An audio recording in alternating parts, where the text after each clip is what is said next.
மணித்துளிகள் August 20, 2026. இன்றைய தியானத்திற்கான தலைப்பு இயேசு காயங்களை கட்டுகிறார். தியான வசனம் எபேசியர் 2:8. கிருபையினாலே விசுவாசத்தை கொண்டு ரட்சிக்கப்பட்டீர்கள். இது உங்களால் உண்டானதல்ல, இது தேவனுடைய ஈவு. அதீத்தும் அவருடைய மனைவி ரேஷ்மாவும் கலைப்பொருள் அங்காடிக்கு சென்று தன் வீட்டை அழகுபடுத்த ஒரு ஓவியத்தை தேடினாங்களாம். அதீத் ஒரு சரியான ஓவியத்தை தேர்ந்தெடுத்து ரேஷ்மாவை பார்க்கும்படி அழைத்தாராம்.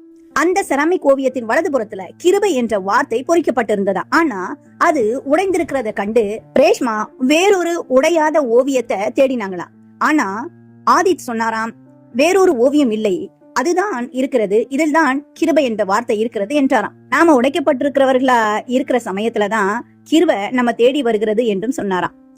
எனவே அந்த விரிசல் உள்ள ஓவியத்தை அவர்கள் வாங்க தீர்மானித்தார்களாம். அதற்கான தொகையை செலுத்த முயலும் போது அந்த கடைக்காரர், ஓ இது உடைந்திருக்கிறது என்று சொல்ல, ரேஷ்மா நாங்களும் தான் உடைந்திருக்கிறோம் என்று மெல்லமாய் சொன்னார்களாம். உடைக்கப்பட்டவர்கள் என்றால் என்ன? ஒருவர் இவ்விதமாய் பதிலளிக்கிறார், நாம் எவ்வளவுதான் முயற்சித்தாலும் வாழ்க்கை வளமாவதற்கு பதிலாக சரிவடைந்து கொண்டேதான் இருக்கிறது. அது தேவன் நம்முடைய வாழ்க்கையின் தேவை என்பதை, அவருடைய இடைப்பாடு நம்முடைய வாழ்க்கையில அவசியம் என்பதையும் உணர்த்துவதாக இருக்குமா.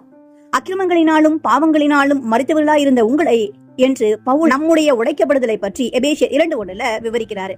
மன்னிக்கப்படுதலுக்கும் மாற்றத்திற்குமான நம்முடைய தேவைக்கு 4 மற்றும் 5ஆம் வசனம் பதிலளிக்கிறது. தேவனோ இரக்கத்தில் ஐஸ்வர்யம் உள்ளவராய் நம்மில் அன்பு கூர்ந்த தம்முடைய மிகுந்த அன்பினாலே ரட்சிக்கப்பட்டீர்கள் என்று. நான் உடைக்கப்பட்டவன் என்று அவரிடம் நாம் ஒத்துக்கொள்ளும் போதுதான் அவருடைய கிருபையினாலே நம்மை சுகமாக்க அவர் ஆயத்தமாயிருக்கிறார். உடைக்கப்படுதலை சரி செய்வதற்கு உங்களை தேவனிடமாய் வழிநடத்திய மகத்தான காரியங்களில் கவனம் செலுத்த வேண்டும். தேவன் நமக்கு எல்லா விதங்களிலேயும் தேவைப்படுகிறார் என்ற உணர்வு அதிகமாக தேவைப்படுகிறது. கிருபையினாலே விசுவாசத்தை கொண்டு உம்மிலும் உம்முடைய ரட்சிப்பிலும் நாம் நிலைத்திருக்க தேவனை மேன்மை பாராட்ட வேண்டும். ரோமர் 12 வசனங்கள் 2-3 பவுலார் எழுதுகிறார், உங்கள் மனம் புதிதாகிறதுனாலே மறுரூபமாகுங்கள். அவனவனுக்கு தேவன் பகிர்ந்த விசுவாச அளவின்படியே தெளிந்த எண்ணமுள்ளவனாய் எண்ணப்பட வேண்டும் என்று.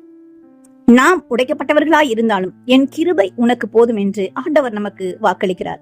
அந்த வாக்கை பிடித்துக் கொள்வோம். தேவன் நம்மை ஆசீர்வதிப்பார். இந்த நாள் உங்களுக்கு இனிய நாளாய் இருக்கட்டும்.